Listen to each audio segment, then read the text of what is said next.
आज हम लोग एक नया पाठ पढ़ेंगे, ठीक है? क्या पढ़ेंगे?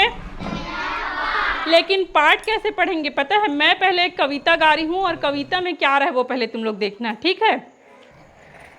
सब खाइन कांगली डंगरू चुरू, सब खाइन कांगली डंगरू चुरू, मैं फंस गई अकेली डंगरू चुरू, मैं फंस गई अकेली डंगरू चुरू, घर नदी किनारे डंगरू चुरू, घर नदी किनारे डंगरू चुरू। डंगरू चुरू की कहानी है सिरपुर के जंगल में एक चिड़िया की कहानी।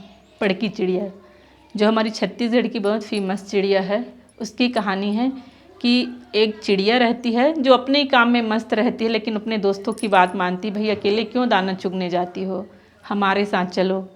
दोस्तों की बात मानकर वो दाना चुगने जाती है और उसी दिन इत्तेफाकन जिस खेत पे वो गई रहती है वहाँ पे शिकारी ने जाल फैलाया रहता है और वो उसमें फंस जाती है।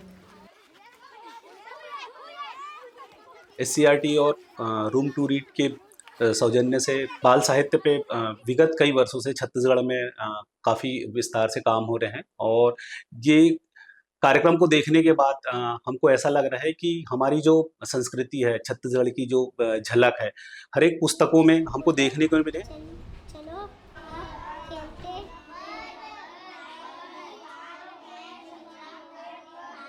छत्तीसगढ़ में जो टीचर्स हैं वो बहुत अच्छी अच्छी कहानियाँ भी लिखते हैं, तो हम लोगों को बच्चों के लिए पुस्तकालय के लिए बहुत सारी कहानियाँ चाहिए थी जो कि स्थानीय रूप से विकसित की गई हों। इसी उद्देश्य को ध्यान में रखकर ऐसे टीचर्स का हम लोगों ने समूह बनाया जो कि कहानी बच्चों के लिए लिख सकते हैं।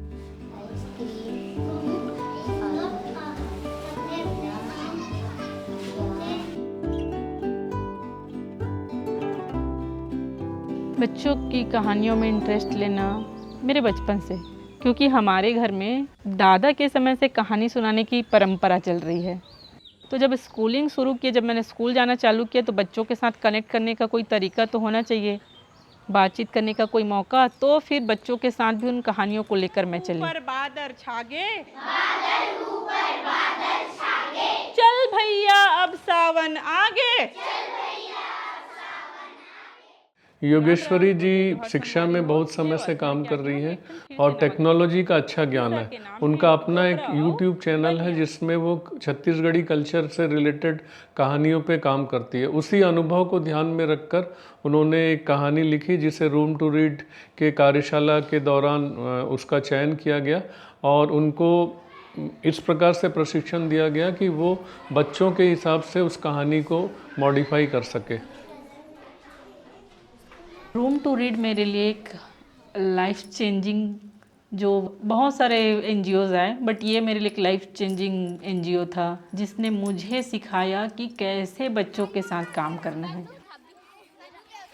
कहानियाँ मैं पहले से करती हूँ, इसमें कोई दो राय नहीं है, क्योंकि वो मेरे खून पे है। तो जब स्टोरी बुक आया ना रूम टू रीड का पहली बार, यार पीछे चित्रकार का नाम है, कहानीकार का, इसमें एक कहानी मेरी भी होनी चाहिए, मतलब एक ड्रीम था। तो कहीं ना कहीं अब ये किताब सामने है, उस ट्रेनिंग का परिणाम था और उस एक सपने का, कि जिसने दिखाया कि सपने आप देखोगे और मेहनत करोगे तो एक ना एक दिन सच होता है करके।